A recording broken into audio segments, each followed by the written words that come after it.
Pernah nggak sih kalian kepikiran, kenapa teknologi yang kita pakai setiap hari dinamakan Bluetooth? Kenapa bukan wireless, Airlink, atau Blue Wave? Dan yang lebih anehnya lagi, apa hubungannya gigi biru dengan teknologi?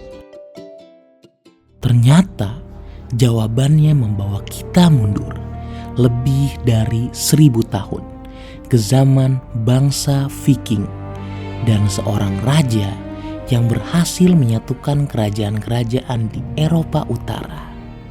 Hampir setiap hari kita memakai Bluetooth, menghubungkan headset, speaker, keyboard, mouse, bahkan mobil. Teknologi ini membuat dua perangkat bisa saling berkomunikasi tanpa kabel. Karena terlalu sering dipakai, kita bahkan hampir tidak pernah mempertanyakan namanya. Bluetooth terdengar seperti nama teknologi biasa. Padahal, nama ini sama sekali tidak berasal dari dunia teknologi. Sekarang kita mundur sekitar 1000 tahun. Saat itu, wilayah Skandinavia dipenuhi oleh kerajaan-kerajaan kecil. Mereka sering berperang satu sama lain hingga muncul seorang raja Denmark bernama Harald Gormson. Sejarah mengenalnya dengan julukan Harald Bluetooth. Raja ini terkenal karena berhasil menyatukan Denmark dan sebagian Norwegia. Ia juga dianggap membawa perubahan besar bagi masyarakatnya. Karena keberhasilannya itulah nama Harald dikenang dalam sejarah. Tapi muncul pertanyaan baru. Kenapa julukannya Bluetooth? Ada beberapa teori. Teori yang paling populer mengatakan salah satu giginya berwarna kebiruan atau keabu-abuan. Bisa jadi karena mati atau mengalami perubahan warna. Dalam bahasa Inggris, julukan itu diterjemahkan menjadi Bluetooth. Memang terdengar aneh, tapi di masa lalu, memberi julukan berdasarkan ciri fisik merupakan hal yang cukup umum. Sekarang kita melompat ke tahun 1996. Dunia teknologi sedang menghadapi masalah.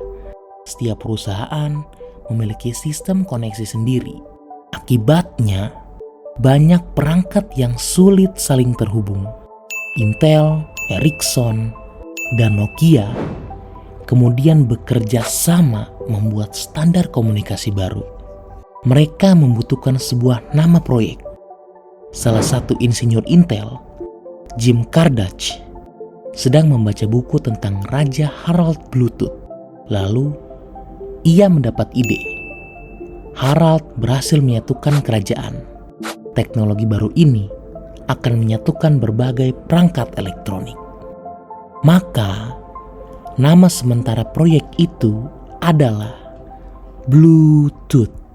Menariknya, Bluetooth sebenarnya hanya nama sementara. Tim pengembang berencana menggantinya. Beberapa nama sempat dipertimbangkan. Salah satunya Radio Wire. Ada juga Personal Area Networking atau PAN. Namun ternyata berbagai nama tersebut mengalami kendala. Akhirnya nama Bluetooth justru dipertahankan.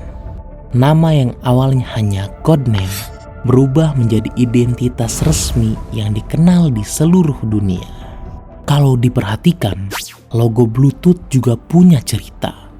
Simbolnya bukan sekedar desain modern. Logo tersebut merupakan gabungan dua huruf alfabet rune kuno. Huruf pertama mewakili H dan huruf kedua mewakili B. Jika digabung, keduanya menjadi inisial Harald Bluetooth. Jadi, setiap kali kita melihat logo Bluetooth, sebenarnya kita sedang melihat simbol yang usianya lebih dari 1000 tahun. Singkatnya, Bluetooth bukan sekadar nama teknologi.